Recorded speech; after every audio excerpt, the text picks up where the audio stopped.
why reward charts don't work.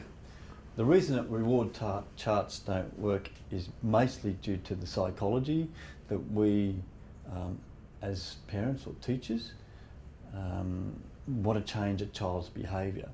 We believe for some reason a child should know how to behave, and therefore we will offer them a reward for behaving the right way.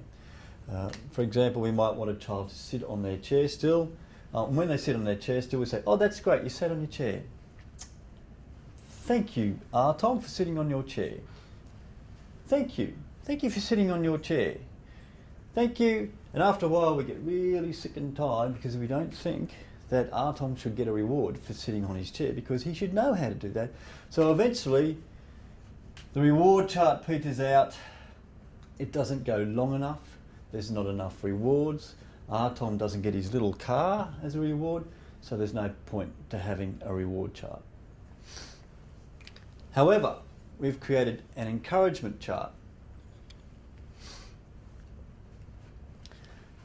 The difference with an encouragement chart is that we use psychology, a different psychology, to change the behaviour or to manage the behaviour. So if we would like a behaviour, then we as the parent or the teacher are working towards helping the child do the behaviour that is the appropriate behaviour that we want them to learn.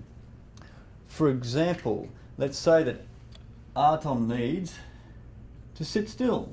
So we can put that as one of his goals. Sit still for 5 minutes. Tom loves cars. So at the end, we're going to put his little reward in there. We're going to put a little car in there for him so he can have his toy car when he gets to this point. And we know that there are 25 times that we can reward Tom before he gets the car. So if the car costs $25, we know that a tick is $1. Or if the car costs $2.50, we know that a tick is 10 cents. So we know how much our encouragement is going to cost us as well. And I think that's really important. So the psychology is now we're helping Tom to learn the new behaviour. The behaviour is to sit still for 5 minutes.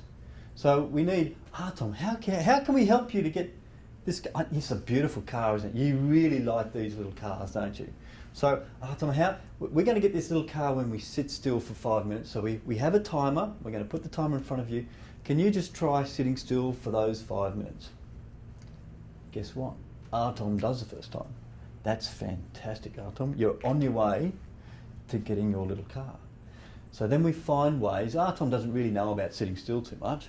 So we, as teachers or parents, are looking for ways to encourage him to sit still for different periods. So Tom, when we go out this time to this activity, I just want you to sit still for the first 5 minutes, or we'll choose a time when he can sit still for 5 minutes so that he can practice it. When he does, we give him another tick, and we know how much our rewards cost, how much our encouragement costs, because we've already worked that out. So Tom, and we find during the day we can give lots and lots of encouragement, and we need to give lots of encouragement when we first start. Tom, you're doing a great job. You're fantastic, but you're sitting still. We don't just use praise that is fluffy wuffy. We use praise that is specific. Tom, you've sat still for 5 minutes again. You're doing such a good job. Right, Tom, when are you going to sit still for 5 minutes again? Would you like to do it again today, or would you do it a couple of times tomorrow? We can discuss when Tom's going to sit still. We've got his timer. Tom continues to sit still, and eventually, wow, Tom's done a lot of times before he gets his little car. Eventually, Tom gets his little car. So he gets his reward. Now, the thing about changing behaviour, we need to do this for at least a month, because it takes a month to change behaviours. So we continue. Tom might not want a little car next time, so we might change the reward. We can also change the number of ticks or the number of times he has to do the particular activity before he gets the reward, mainly because younger kids may need to have their rewards sooner. It's really best to try and give them a reward within a day or 2 days when they start. Move that out to a week, and maybe move that out to 2 weeks, and then maybe move that out to a month. But that might be after, say, 6 months of working with their behaviour. but their behaviour really should be just about embedded after the first 2 or 3 months. We've got the desired behaviours up here. On this one we've just put sit still for 5 minutes, but we would be looking at doing at least 2 behaviours. 3 at a push, we have got 3 there, but for Artom we might want him to sit still, but we also might want him to put his hand up when he answers questions. Put up hand. And you can see that as we have the 2 goals, when Artom goes to do get his next little reward, we've got more opportunity of giving him more ticks, so Artom might be a little bit more motivated to do the 2 behaviours. And that's really why I've had a lot of ticks before he gets the reward. So just remember the psychology. Reward charts don't work because we feel like they should be doing it to get something.